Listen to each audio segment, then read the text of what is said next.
नमस्कार साथियों, स्वागत है आप सभी का वाईफाई स्टडी 2.0 पर। मैं हूं अंकित अवस्थी, लेकर हाजिर हूं आपके सामने एक ऐसी खबर जो दिन भर सुर्खियों में रही है और सुर्खियों में रहने के पीछे जो सबसे बड़ा कारण है वो है पोर्नोग्राफी।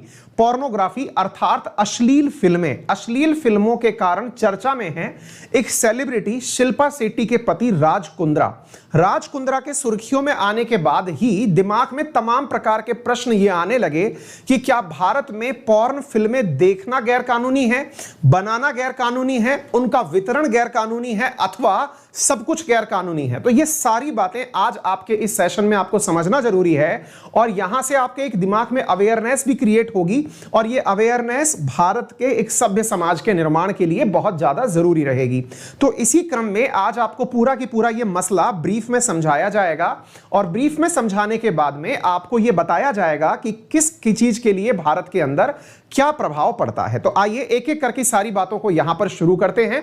सेशन को जल्दी से लाइक एंड शेयर सब्सक्राइब कर दीजिए चैनल को और जानना शुरू कीजिए। साथियों, आज दिन भर से अखबारों के अंदर प्रमुख रूप से सुर्खियों में शिल्पा शेट्टी के पति राज कुंद्रा ट्रेंड कर रहे हैं।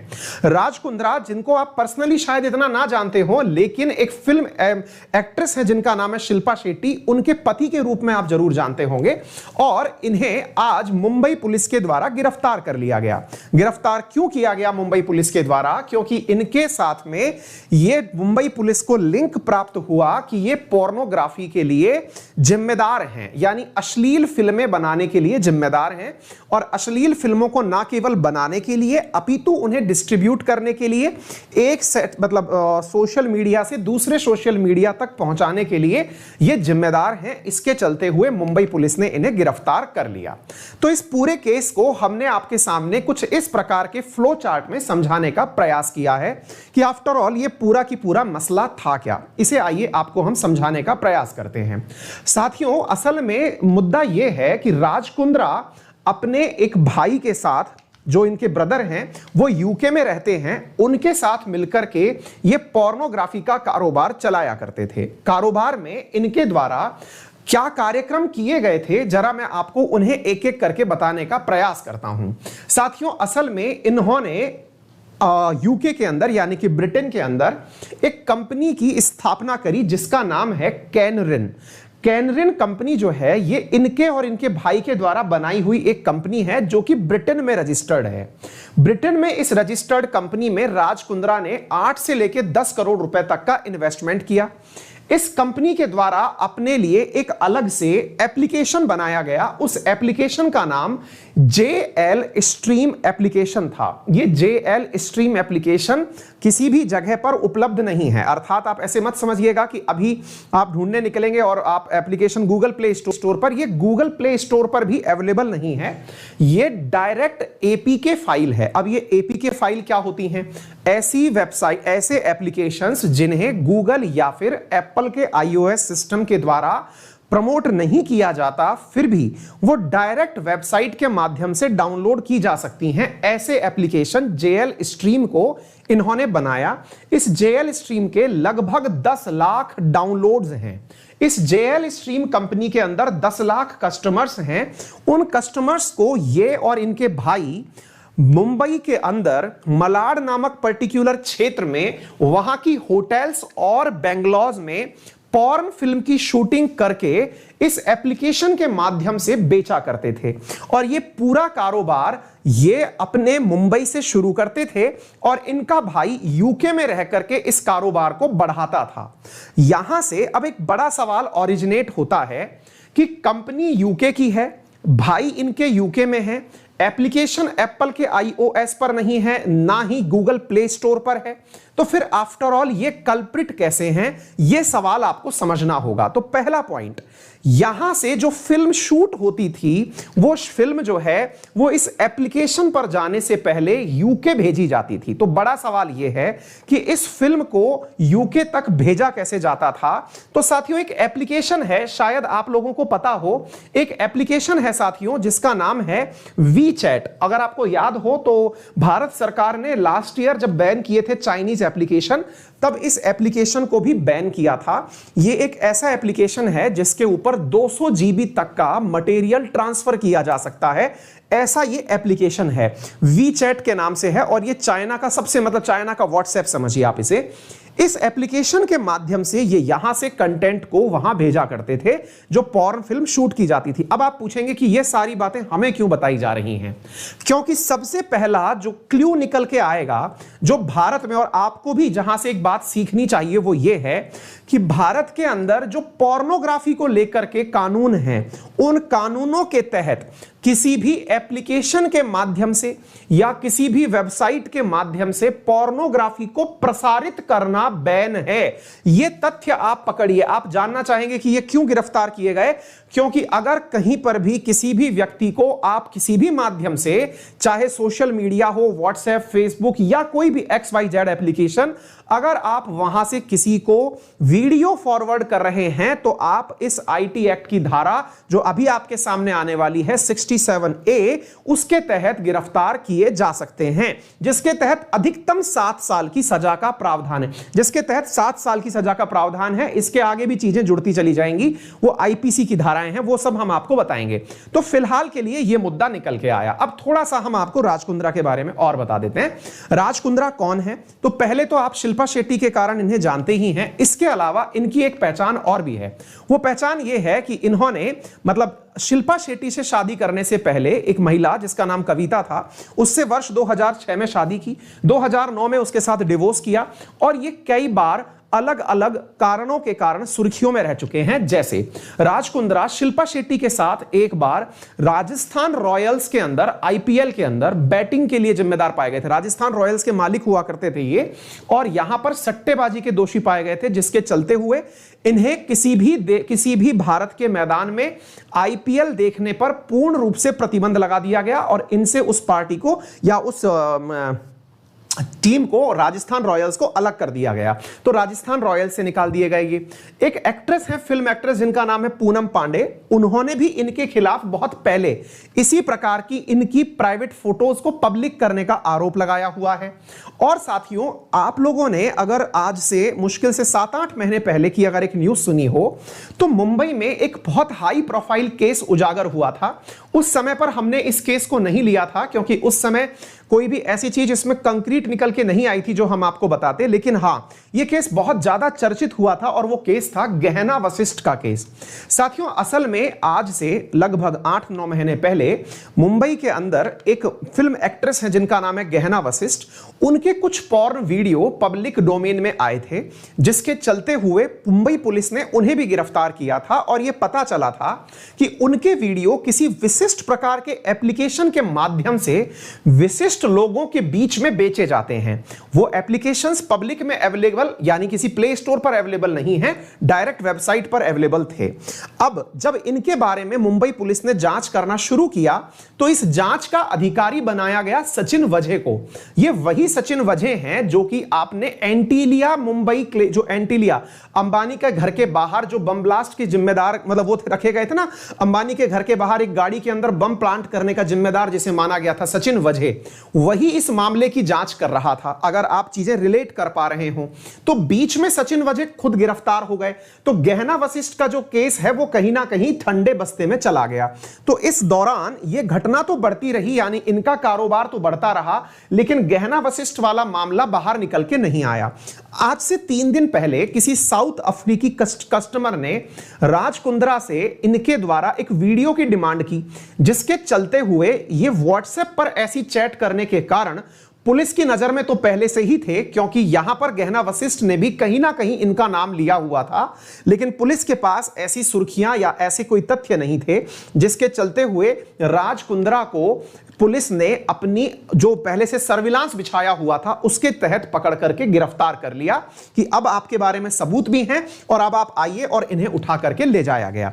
यह हुआ पूरा मुद्दा। अब देखिए इस व्यक्ति की पब्लिक इमेज और प्राइवेट इमेज दोनों में कितना अंतर है। अगर आपको याद हो तो 2012 के अंदर संसद के अंदर कुछ राजनेता पॉर्न के कारण सुर्खियों में आए थे। उसके ऊपर इन्होंने एक टिप्पणी ट्विटर पर की थी कि okay, so here goes porn versus prostitution, why it is legal to pay someone for, ये इस तरह की इन्होंने बातें जो कि अपने पब्लिक डोमेन में रखी थी, जिसके कारण से ये बहुत ज्यादा मतलब एक प्रकार से लोगों की नजर में कहते हैं ना सेलिब्रिटी स्टेटस पा गए थे कि यार कितने ये पवित्र हृदय आदमी हैं, कितनी अच्छी बातें ये करना जानते हैं। साथियों यहां से अब एक ट्रेंड निकल के आता है कि जब पॉर्न के बारे में ये खुद एक प्रकार से प्रमोटर पाए गए, पॉर्न के मतलब बनाने वाले पाए गए, तो इस स्थिति में भारत सरकार का क्या स्टैंड है? क्या भारत में पॉर्न फिल्में देखना, पॉर्न फिल्में बनाना या इनका प्रचार करना गलत है या सही है? तो आइए मैं एक एक करके आपको सारी बातें बताता हूं। सबसे पहली बात जो आप लोगों को पता होनी चाहिए और वो ये है कि भारत में पॉर्न फिल्में देखना बैन नहीं है। दोबारा से सुन लीजिएगा क्योंकि यहीं से वो न्यूज निकल के आती है और आप लोगों के माध्यम से भी ये न्यूज सोशल मीडिया पर होनी भी चाहिए कि हमारे देश के नियमों में कुछ इस प्रकार के प्रावधान हैं कि पॉर्न फिल्में देखना बैन नहीं है, लेकिन पॉर्न साइट्स बैन हैं, अर्थात आप देख सकते हैं अगर अवेलेबल हो। इसी कारण से सरकार ने आज तक पॉर्न वेबसाइट्स को बैन किया है। उदाहरण के लिए 2018 में भारत सरकार ने पॉर्न वेबसाइट को बैन किया और ऐसी वेबसाइट्स को जियो एयरटेल ने अपने प्लेटफॉर्म से बैन किया। 2000 लगभग 800 के आसपास जो वेबसाइट्स हैं ये 2018 में बैन की गई। 2020 में लगभग 850 वेबसाइट पोर्नोग्राफी की बैन की गई। कहां से बैन की गई साथियों? अभी 2020 के अंदर भारत के अंदर वेबसाइट्स के ऊपर से जो पॉर्न वेबसाइट थी, जो पॉर्न सर्कुलेट करती थी, वो बैन की गई। तो आप जरा इसे देखें, उत्तराखंड हाई कोर्ट ने सरकार से कहा था कि पोर्नोग्राफी साइट को इंडिया में बैन होना चाहिए। देखिए यह बात बहुत महत्वपूर्ण है और यह इस तरह से समझिए कि भारत के अंदर शराब पीकर के गलत हरकतें करना बैन है, यानी कि आप शराब पीकर के कोई भी उपद्रव नहीं मचा सकते। अगर आपने शराब का उपयोग किया, देखिए भारत में कितने विचित्र प्रकार के कानून हैं, आप इसे पहचानने का प्रयास करें। भारत में अगर आपने शराब पी रखी है, आप ड्राइव कर रहे हैं तो बैन है, आप पकड़े जा सकते हैं। किसी सार्वजनिक स्थान पर आपने अशांति पैदा करी शराब पी करके तो भी सजा का प्रावधान है। लेकिन सरकार जितना हो सकती है शराब के ठेके खोल सकती है, सरकार जो है उसकी बोली लगा सकती है, पब्लिकली बोली लगा सकती है और जबरदस्त रेवेन्यू कमा सकती है। अर्थात सरकार बेच तो सकती है लेकिन उसको पीने के बाद आप हरकत नहीं करेंगे। एग्जैक्टली आप पॉर्न देख तो सकते हैं लेकिन वेबसाइट ओपन नहीं कर सकते। यानी कि ये क्या ही एम्बिगुअस सिचुएशन है, ये समझनी होगी। या तो पॉर्न देखना बैन हो या वेबसाइट बैन हो या फिर दोनों बैन हो। ये कुछ इस प्रकार की विचित्र कंडीशन है जो ऐसे बड़े इंटरनेशनल मुद्दे आने के बाद सुर्खियों में आना तय है। ऐसी स्थिति में उत्तराखंड हाईकोर्ट ने जब यह लाइन बोली सरकार को कि वेबसाइट बैन होनी चाहिए, तो इसके चलते 827 वेबसाइट बैन की गई उत्तराखंड हाईकोर्ट के कहने पर। लेकिन आप तो जानते ही हैं पॉर्न वाले लोग तो और आगे हैं, वो उसी वेबसाइट में कोई और नाम डॉट वॉट लगा के ऐड कर देते हैं, फिर से नई वेबसाइट आना शुरू हो गई।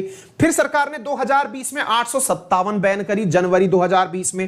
साथियों यहां पर सुप्रीम कोर्ट के द्वारा तक भी इंफॉर्मेशन दिया गया। आपको जान के आश्चर्य होगा, ये कुछ हम लोगों ने आपके लिए डेटा इकट्ठे किए हैं तमाम न्यूज़पेपर से। आपको जानकर आश्चर्य होगा साथियों कि इन दिनों जो लॉकडाउन का पीरियड चला, आपको देखिए ये हमको समझना होगा, हमारे जो समाज की मानसिकता है इस पर भी हमें थोड़ा सा मतलब प्रतिक्रिया करनी होगी। और प्रतिक्रिया इस बात की कि हमारे समाज में अभी जब लॉकडाउन चला तो लॉकडाउन के समय पर जो चाइल्ड पोर्नोग्राफी है, वो चाइल्ड पोर्नोग्राफी का जो ग्राफ है वो जस्ट डबल हो गया। आप अंदाजा लगाइए, consumption of child pornography online increase nearly 2 fold. यानी अभी लॉकडाउन में चाइल्ड पोर्नोग्राफी हमारे यहां पर प्रमोट हो गई। Traffic to child pornography website from India increase 95% between 24th of March to 26 compare to that before lockdown. आप सोच के देखिए कि लॉकडाउन में हमारे यहां चाइल्ड पोर्नोग्राफी ट्रेंड कर गई। Pornography in 100 cities in December 2019 it was found that there were 5 million download average per month. ये आप इंडिया के अंदाजे लगाइए। साथियों यहां पर जो सबसे ज्यादा सर्च की जाने वाले कीवर्ड्स हैं child porn, sexy child, tin sex videos, इस प्रकार के। आप देखिए कि हम कितना दोहरा चरित्र लेकर के समाज में जी रहे हैं। हमारे चेहरे दिखाने के कुछ और हैं, रियलिटी में हमारे चेहरे कुछ और हैं जो ट्रेंड बताते हैं। साथियों in survey conducted to demand for child, और यहां पर मैं आपको बता दूं कि अगर चाइल्ड पोर्नोग्राफी की बात आती है तो पॉक्सो एक्ट के सेक्शन 15 के तहत चाइल्ड पोर्नोग्राफी किसी भी प्रकार से, यदि आपने कोई भी प्रमोट किया, चाइल्ड पोर्नोग्राफी देखी आपने, तो देखना तक बैन है चाइल्ड पोर्नोग्राफी। तब भी इंडिया के ट्रेंड इस प्रकार के हैं, आप देखिए कि आप कहां पर हैं। तो साथियों, अब आप जानना चाहेंगे कि क्या भारत में इसके लिए और कोई कानून बचा है, तो मैं आपको बता देता हूं साथियों, यदि सोशल मीडिया पर इस प्रकार का कोई भी कंटेंट सर्कुलेट होता है तो सर्कुलेट होने पर सबसे पहले भारत सरकार ने जो अभी नए आईटी रूल्स बनाए हैं, जो 25 मई से अभी और लागू हो गए हैं, उसके तहत फर्स्ट ओरिजिनेटर को अब पकड़ा जा सकेगा। दोबारा सुनिए, देखिए 25 फरवरी 2021 को भारत सरकार कुछ नए आईटी रूल्स लाई थी, जिसे फेसबुक, ट्विटर, इन सबको मानना जरूरी था। और अब ऐसा हो गया है कि जो भी सोशल मीडिया पर जो पहली बार पॉर्न डालेगा, पुलिस उस तक पहुंच जाएगी, क्योंकि फर्स्ट ओरिजिनेटर अब बताना कंपलसरी होगा। तो पहली चीज तो आप यह जान लीजिए, क्योंकि उसे एंटी नेशनल कैटेगरी में डाला जा सकता है। दूसरी बात, appoint grievance officer to resolve complaint in 15 days. अगर ऐसा कोई भी व्यक्ति 15 दिन के अंदर अंदर, मतलब ग्रीवांस अधिकारी 15 दिन में ऐसे लोगों तक कारनामा कर देगा। File monthly compliance report to complaint, receive action taken. जो ग्रीवांस ऑफिसर नियुक्त किए गए हैं वो 15 दिन में जो एक्शन उन्होंने लिया है उसके बारे में सरकार को भी इंफॉर्म करेंगे। तो सोशल मीडिया तो अब किसी ना किसी प्रकार से गिरफ्त में आ जाएगा। अब करते हैं डिजिटल न्यूज। डिजिटल न्यूज बोले तो वेबसाइट्स के माध्यम से। यहां पर डिजिटल न्यूज जो होती है वो press council of India, cable TV network, इनके एक्ट के माध्यम से रेगुलेट होती है। ये सेल्फ रेगुलेटरी बॉडी है और ये इंफॉर्मेशन और ब्रॉडकास्टिंग मिनिस्ट्री ने इनके अंदर भी पूरा पैनल बना दिया है जो इस पूरे मैकेनिज्म को ओवरसाइट करता है। अगर हम ओटीटी प्लेटफॉर्म की बात करें तो ओटीटी प्लेटफॉर्म्स में भी अब उम्र के आधार पर कैटेगराइज कर दिया गया है और यह कैटेगराइजेशन उम्र के आधार पर किया गया है। इवन पेरेंट्स को भी ऑप्शन दिए गए हैं कि वो अपने जो एप्लीकेशन है उनके अंदर पेरेंटल लॉक लगा सकें, ताकि, फिर से मैं वही बोल रहा हूं कि पोर्न देखना बैन नहीं है। इसलिए देखिए कितने प्रकार की चीजें अप्लाई की जा रही हैं। अदरवाइज सीधा हो जाता कि पोर्न देखना बैन है, शराब पीना प्रतिबंधित है। अगर ऐसा हो जाता तो फिर तो सारे काम ही ये करने ही नहीं पड़ते, जुगाड़ ही नहीं लगाने पड़ते। जुगाड़ लगाने पड़ रहे हैं, उसके लीकेजेस निकल करके आ रहे हैं। तो अब अगर हम बात करते हैं कि भारत में चाइल्ड पोर्नोग्राफी को लेकर कानून क्या है, तो जरा सुन लीजिए। There is no law banning watching pornography. Pornography के लिए कोई कानून रोकने के लिए नहीं है। इन पर्सनल स्पेस, अगर व्यक्तिगत रूप से आप पोर्न देख रहे हैं तो इसके लिए कोई भी कानून नहीं है। But child pornography is band. यह शब्द आप लोगों को पकड़ना चाहिए कि चाइल्ड पोर्नोग्राफी बंद है। After supreme court order, the department of telecommunication banned several website containing child pornography. ठीक है, इंफॉर्मेशन टेक्नोलॉजी एक्ट 2002 के अनुसार it is punishable to show children any pornographic content, यानी चाइल्ड पोर्नोग्राफी हर प्रकार से बैन है। अब एक चीज और सुनिएगा, शेयरिंग मॉर्फ्ड और private photos of woman punishable under section 509 of IPC. अब ये क्या है, अब मैं आपको ये बताता हूं। आपने बहुत बार कुछ विशेष प्रकार की चीजें सुनी होंगी, जिसे आप कहते हैं एमएमएस, जिसमें होता यह है किसी एक की फोटो काट के किसी और के चेहरे पे लगा दी, है ना, किसी और का एक, मतलब कोई, जैसे आप सुनते हैं ना, कई बार हो जाता है कास्टिंग काउच हो जाता है कि कोई व्यक्ति कहीं पर कपड़े बदल रहा था, कोई महिला कपड़े बदल रही थी, उसकी फोटो वेबसाइट पर डाल दी। ये सारी चीजें भारत में प्रतिबंधित हैं और ये डालना भी प्रतिबंधित है, देखना नहीं, डालना भी प्रतिबंधित है। क्लियर? अच्छा, अब इसके अलावा एक चीज आपको जो सबसे ज्यादा जान लेनी चाहिए वो क्या है, अंडर सेक्शन 67A, ये पॉइंट पकड़िए। अंडर सेक्शन 67A, ये इंपॉर्टेंट है, आप इसे समझिएगा। यहां पर एक लाइन मेंशन है जो हम सबको देख लेनी चाहिए, और वो लाइन क्या है इसको हमने अलग से भी आपको लिख करके दिया है। अंडर सेक्शन 67A यहां पर यह चीज लिखी हुई है जिसके तहत राज कुंद्रा को सजा होगी, और वो क्या है, मेकिंग, क्योंकि राज कुंद्रा ने इस फिल्म को बनाया, मेकिंग और ट्रांसमिटिंग, क्योंकि वीचैट के माध्यम से ये इसने एक जगह से दूसरी जगह भिजवाया, that is transmitting, and distribution of, यानी कि इसका वितरण भी किया। तो देखिए क्या क्या किया इसने, मेकिंग करी, इसका ट्रांसमिशन किया और इसका डिस्ट्रीब्यूशन किया साइबर पोर्नोग्राफी के माध्यम से। तो ये साइबर पोर्नोग्राफी में आएगा और सेक्शन 67 के अंदर इसे कवर किया जाएगा। तो यहां पर साथियों इज एन ऑफेंस, हाउएवर अब यहां पर फिर से समझ लीजिएगा, ब्राउजिंग यानी कि आप सर्फ करते हैं, ढूंढते हैं, देखते हैं, online pornography is not punishable. Making, distributing and even browsing online child pornography is punishable. फिर से समझ लीजिएगा, भारत के साइबर क्राइम्स में क्या चीजें हैं, फिर से समझना। चाइल्ड पोर्नोग्राफी का तो अगर आपने सर्च भी किया तो भी वो पनिशेबल ऑफेंस है। इसके अलावा भारत में चाइल्ड किसी भी प्रकार की पोर्नोग्राफी को बनाना, उसे एक दूसरे से, मैं इसलिए आप लोगों को यह बात बार बार बोल रहा हूं, बहुत सारे बच्चे अभी जो युवा एज में है, टीन एज में है, जिन्हें इस बारे में बिल्कुल भी अवेयरनेस नहीं होती, वो जाने अनजाने में ऐसे कुछ वीडियो क्लिप्स अपने साथियों को फॉरवर्ड करते हैं जो अश्लील प्रकार की कैटेगरी में डाले जा सकते हैं। सजग रहिएगा, सचेत रहिएगा, क्योंकि अभी जो भारत सरकार के नए आईटी रूल्स आए हैं, आपके ऊपर सर्विलांस चल रहा है और उस सर्विलांस के लिए आप किसी भी समय पुलिस की गिरफ्त में हो सकते हैं। हमेशा इस बात को समझिए, जितने भी लोग, कई बार ऐसा होता है ना कि आप में से कोई एक मैचो मैन टाइप की अपनी इमेज रखता है कि भाई बढ़िया वीडियो भेजेगा वो भाई, वो जो दिमाग की इमेज है ना, उससे बाहर आइएगा, क्योंकि अब ये वाली चीजें सोशल मीडिया पर भी अगर आपने सर्कुलेट की तो ये ऑफेंस में कंसीडर की जा रही हैं। न्यू आईटी रूल्स के हिसाब से जो फर्स्ट ओरिजिनेटर है वो तो डाला ही जाएगा, आपने भी अगर फॉरवर्ड किया है तो आप भी नाप दिए जाएंगे। तो ये सब चीजें आपको समझ में आनी बहुत जरूरी हैं। तो कृपया करके ये जितनी भी प्रकार की इंफॉर्मेशन मैंने आपको दी, शायद इससे एक ऐसा सभ्य समाज निर्माण में हमारा योगदान साबित होगा जो कि भविष्य में इस प्रकार की गतिविधियों को रोकने में पूरी तरह मददगार साबित होगा। उम्मीद है आपको इस सेशन से जुड़ी हुई सभी जानकारी सटीक विश्लेषण के साथ में बहुत कम शब्दों में आप तक उपलब्ध कराने का जो हमारा प्रयास है वो सही तरीके से चला। साथियों, बस यहां पर यह याद रखिएगा कि भारत में जो पॉक्सो एक्ट है, जिसमें 2019 के अंदर भी अगर किसी भी प्रकार से चाइल्ड पोर्नोग्राफी को आप प्रमोट करते हुए, देखते हुए, इवन आपने कीवर्ड भी सर्च कर लिया, तो उसके बाद भी 5 साल तक की सजा का प्रावधान है। इस चीज को आप मान के चलिएगा, मैक्सिमम 20 साल तक की सजा का प्रावधान है। सजग रहें, जब सरकार के कानून सख्त होंगे, एक जन अवेयरनेस चल जाएगा, तो निश्चित ही भारत के अंदर यह सुधार की प्रक्रिया शुरू होगी। तो फिलहाल के लिए इतना ही। उम्मीद है आप सभी साथियों को यह बात बहुत बेहतरीन तरीके से समझ में आई होगी। सेशन को लाइक करना बिल्कुल ना भूलें, ज्यादा से ज्यादा लोगों में इसे शेयर करें ताकि उनके बीच में अवेयरनेस फैले। आप इसी प्रकार की सारी खबरों के लिए मुझे मेरे टेलीग्राम चैनल अंकित अवस्थी सर पर ज्वाइन कर सकते हैं। यहां पर आपको सभी प्रकार की वीडियोस की पहले ही आपको लिंक प्राप्त हो जाएगी। इसी प्रकार की जानकारियों के लिए बने रहें। मेरा रेफरल कोड है अंकित10, जिसका उपयोग करके आप अनअकैडमी पर फ्री और स्पेशल क्लासेस ज्वाइन कर सकते हैं। पेड क्लासेस के लिए एसएससी में मेरा स्टैटिक जीके का बैच चल रहा है डिटेल में। अंकित10 रेफरल कोड लगा के एसएससी की सभी क्लासेस मेरे रेफरल कोड से देख सकते हैं। यूपीएससी के अंदर बुधवार को जबरदस्त सेशन रहता है और जबरदस्त ऑफ और ऑफर चल रहे होते हैं। अंकित10 लगा करके आप उन्हें भी एक्सेस कर सकते हैं। थैंक यू सो मच, अपना ख्याल रखें। यूज माय रेफरल कोड अंकित10 टू अवेल 10% डिस्काउंट।